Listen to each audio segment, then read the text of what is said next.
And with Christmas right there, that, you know, and maybe some lawmakers that weren't reelected in their November election back in Washington, D.C., that seems to me to be a recipe for mischief, but yet it's on our minds as it needs to be. It's upcoming shortly. Well, let's go back to medical marijuana just for a minute. Have you ever worked on such an emotionally charged issue? This is an emotional issue because you see those children, you see those families, and as a father and a parent myself, you put yourself in that place, and so it's very close to you. It is very emotional. But another one, of course, is the conflict happening around the world in the Middle East, in particular, and America's role and Congress's role. Do we want to send service members to fight? And as a service member myself, you take that very close to heart, and it's emotional as well, because putting your life on the line, that doesn't get, you know, it doesn't get much bigger than that. And as a member of Congress, you want to make sure you're doing it absolutely right. You're considering everything as you should before and during that period of time when you're considering, is this the right move? Is this the thing we should do? Is it the thing we have to do? What are the outcomes? Because men and women might not be coming home to their mothers and their fathers, their brothers or sisters, or their wives or husbands and their children. And so that's an emotional event as well as this, because this affects people's lives. This seems just so close because it just seems should be so easy. It should be so easy to fix. And that's what I think really encourages me. But, you know, but I keep contact with the families. They come in to see me. They bring their children in. And I think it helps me remain focused on on moving forward for their sake. So I'm sure you hear plenty from families. Are you making sure you're staying in contact with the scientific community as well? Are they in touch with your office? Absolutely.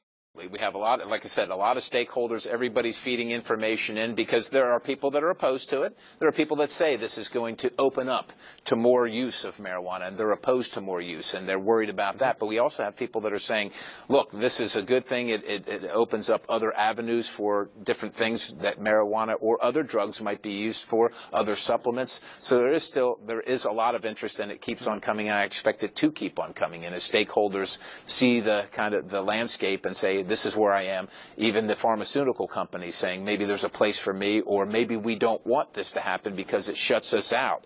And, we have been doing research abroad, and maybe, there are profits to be lost if this becomes a supplement, becomes available to people.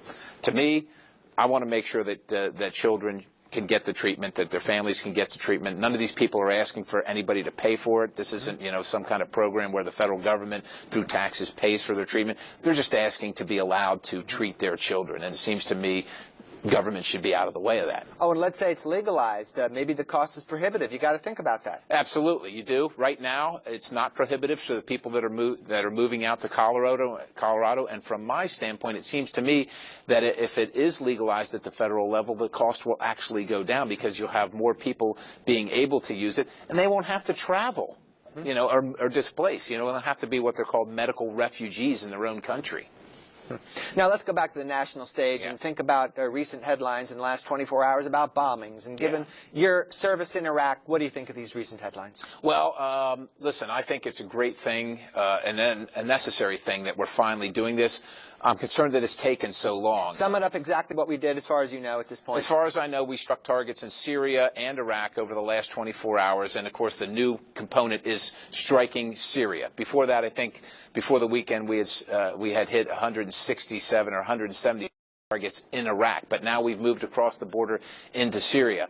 I think it's long overdue, but I would also say it opens up new questions because the Congress gave the President approval to train the Free Syrian Army, and that's potentially going to be done in Saudi Arabia, but we didn't specifically give him the authority to send American warplanes into Syria, and it will be seen, I think, as an act of war, which is wholly within the purview of Congress. Now, he is citing the use of military force authorization from 2001 as his authorization to do this, but is that really appropriate, especially in the face of the fact that just a few months ago he was saying that that should be repealed? He himself is on record as saying that, but now on this occasion he's using that as his authority to go in and do that, and leaving the Congress out. Congress is the people. Congress is out of session until after the election anyway, right? They are, but listen. If appropriate, they should come back in the event of an emergency and deal with that issue.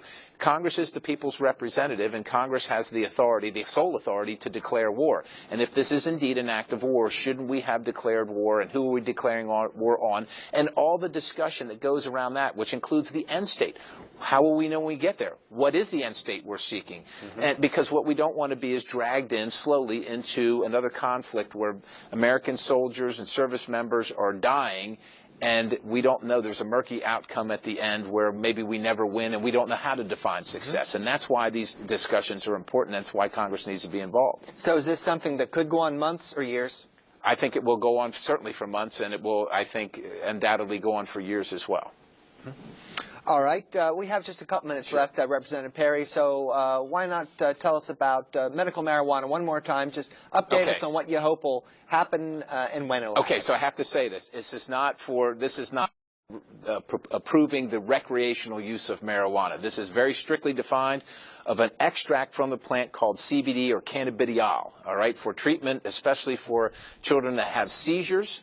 It removes it from the federal schedule as a narcotic and allows the states then to regulate the use of this supplement. It would be called a supplement for families to treat their children or any member of their family, don't have to be a child, that is stricken with these seizures, so that they don't have to move from Pennsylvania, that they can avail themselves to it in Pennsylvania. It still would require individual states, including Pennsylvania and all the other 50 states, to come up with their own regulations to regulate the use of the CBD. It still requires that. But right now, even states that have done it are in violation of the federal prohibition, and that's what we're seeking to remove. And one more quick question. How would you contrast your experience in Congress with the 6 years or so you spent in our state legislature? Well, I was oftentimes very frustrated and impatient in Pennsylvania, thinking things were going so slow, and these solutions seemed like they were right in front of us. And what I realized after I left